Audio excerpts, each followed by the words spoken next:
स्वामी विवेकानंद को अगर आप सिर्फ एक रिलीजियस लीडर मानते हैं, then you are wrong. Swami Vivekananda is a youth icon.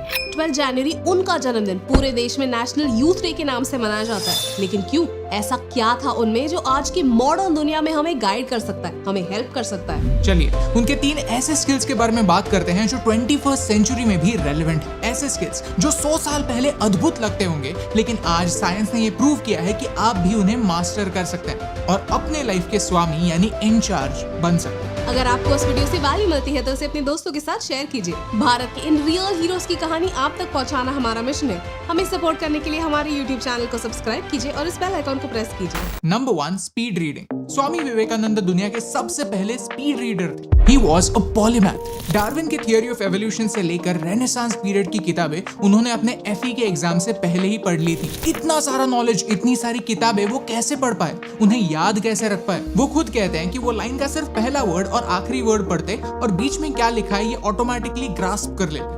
Impossible लगता जरूर है, लेकिन ये एक स्किल है जो आप और मैं सीख सकते हैं। इसे कहते हैं स्पीड रीडिंग। जहां नॉर्मल लोग 1 मिनट में 200 या 300 शब्द पढ़ सकते हैं, स्पीड रीडर्स 1000 या 1500 शब्द पढ़ सकते हैं। इन सिंपल वर्ड्स आपने ऑब्जर्व किया होगा कि जब भी कभी आप कोई बुक पढ़ते हैं तब दिमाग में उस शब्द को दोहराते हैं। इसे सब वोकलाइजेशन कहा जाता है और हर शब्द के पीछे कुछ मिली सेकेंड का टाइम इसमें वेस्ट होता है। स्वामी विवेकानंद ने सब वोकलाइजेशन को स्किप करने का तरीका सीख लिया था, जिससे वो एक एवरेज इंसान से फास्ट पढ़ सकते थे। जैसे हमारे मसल्स एक्सरसाइज से स्ट्रॉन्ग बनते हैं, वैसे ही हमारा ब्रेन भी स्पीड रीडिंग की एक्सरसाइज से स्ट्रॉन्ग बनता है। उस जमाने में ये चमत्कार से कम नहीं था, लेकिन आज आप खुद स्पीड रीडिंग सीख सकते हैं। Number 2, fact checking. Swami Vivekananda एक फिक्स्ड माइंडसेट रखने वाले इंसान नहीं थे। वो बार बार अपने बिलीफ्स को टेस्ट करने में विश्वास रखते थे। वो हर कल्चर की, हर रिलीजन की बुक्स पढ़ते थे और उसमें से जो उन्हें अच्छा लगता था उसे एक्सेप्ट करते थे और जो सही नहीं लगता था उसे रिजेक्ट करते थे। लेकिन हाँ, अगर एक प्रीचर उनके पास आया और उनसे कहने लगा कि सिर्फ और सिर्फ उनका भगवान सही है,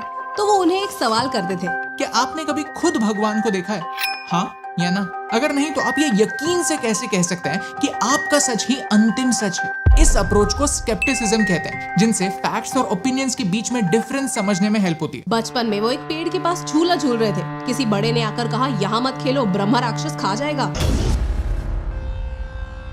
उनका दोस्त डर गया, लेकिन छोटे नरेंद्र बिल्कुल नहीं डरे। उन्होंने कहा, अगर ब्रह्म राक्षस सच होता तो उसने हमें अब तक खा लिया होता। अगर हम जिंदा हैं, इसका मतलब ये है कि ब्रह्म राक्षस सच नहीं है। उन्होंने ये जाना था कि दुनिया में 3 तरह के सच होते हैं: personal truth, political truth and objective truth. जो इन तीनों ट्रूथ्स में कंफ्यूज होता है वो खुद के विचारों को ही समझ नहीं पाता। डेटा से इंफॉर्मेशन, इंफॉर्मेशन से नॉलेज और नॉलेज से विजडम तक का सफर कंप्लीट ही नहीं कर पाता। फेक न्यूज से भरी 21st सेंचुरी में अपने बिलीव्स को हमेशा क्वेश्चन करना एक स्किल है। Number 3, how to win hearts. Public speaking एक काफी इंपॉर्टेंट स्किल है, ये हम सबको पता है। स्वामी विवेकानंद की एक कहानी काफी फेमस है। 1893 में बिना पैसों के, बिना किसी की मदद लिए, बिना स्पॉन्सर के वो कैसे दुनिया घूम आए और भारत के कल्चर को हर दिशा में पहुंचा कर आए। Chicago world parliament of religions में जब उन्होंने अपने स्पीच की शुरुआत की तो अगले 10 मिनटों के लिए नॉन स्टॉप लोग तालियां बजाने लगे। लोग रुकने का नाम ही नहीं ले रहे थे। लेकिन इस कहानी के साथ एक कॉम्प्लीमेंट्री कहानी भी है जो काफी कम लोग जानते होंगे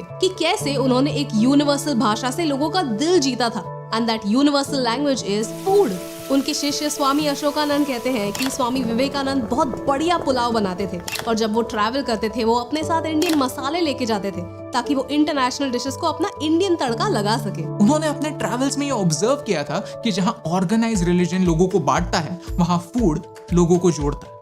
इसीलिए भारत का कल्चर कितना अमेजिंग है, ये लोगों तक पहुंचाने के लिए उन्हें शब्दों पर निर्भर रहना नहीं पड़ता था। उन्होंने भारत का एक्सपीरियंस ही खुद के साथ कैरी किया। इस प्रेजेंटेशन टेक्निक को कहते हैं शो डोंट टेल। अब जब भी एक आइडिया प्रेजेंट कर रहे हैं तो जहाँ कहीं पॉसिबल है डेमोन्स्ट्रेट करने की कोशिश कीजिए, because words may lie but actions tell the truth. देखिए, आज का वीडियो इसीलिए क्योंकि हम स्वामी विवेकानंद को एज ए टीचर जरूर जानते हैं। उन्होंने दुनिया को हमारे कल्चर से रूबरू करवाया, ये मानते हैं, लेकिन उनकी लाइफ एज अ स्टूडेंट नहीं समझते। No matter what level you reach, getting better never stops. उन्हें ये पता था। And that's why Swami Vivekananda हमेशा अपने साथ एक किताब रखते। उस किताब में लिखी हुई बातों को टेस्ट करते और फिर ही उसे अपने लाइफ में ढालते। भारत दुनिया का यंगेस्ट देश है। भारत का 65% पॉपुलेशन 35 साल से कम उम्र का है। इसका मतलब ये है कि हम में से कई लोगों ने अपना ट्रू पोटेंशियल, अपने ट्रू स्किल्स अभी तक डिस्कवर ही नहीं किए। आपने आज तक एक भी किताब नहीं पढ़ी, नो प्रॉब्लम, आपके पास टाइम है।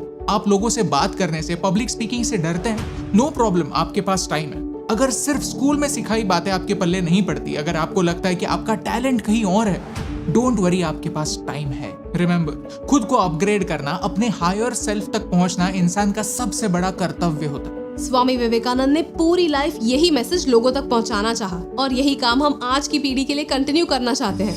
अगर आपको इस वीडियो से वैल्यू मिली तो इसे शेयर कीजिए। नॉलेज को प्रैक्टिकल और रेलेवेंट बनाने के हमारे सफर में हमारी मदद कीजिए, क्योंकि स्वामी विवेकानंद जैसे ग्रेट इंसान खुद को ग्रेट समझे बगैर कुछ नया सीखने की चाह रख सकते हैं, तो हम क्यों नहीं? क्योंकि कई सारे लोग सिर्फ वीडियो देखते हैं और छोड़ देते हैं, भूल जाते हैं, लेकिन कुछ ही लोग होते हैं जो एक्शन लेने में विश्वास रखते हैं, और उन चंद लोगों तक ये मैसेज पहुंचाने से मुझे फर्क पड़ता है।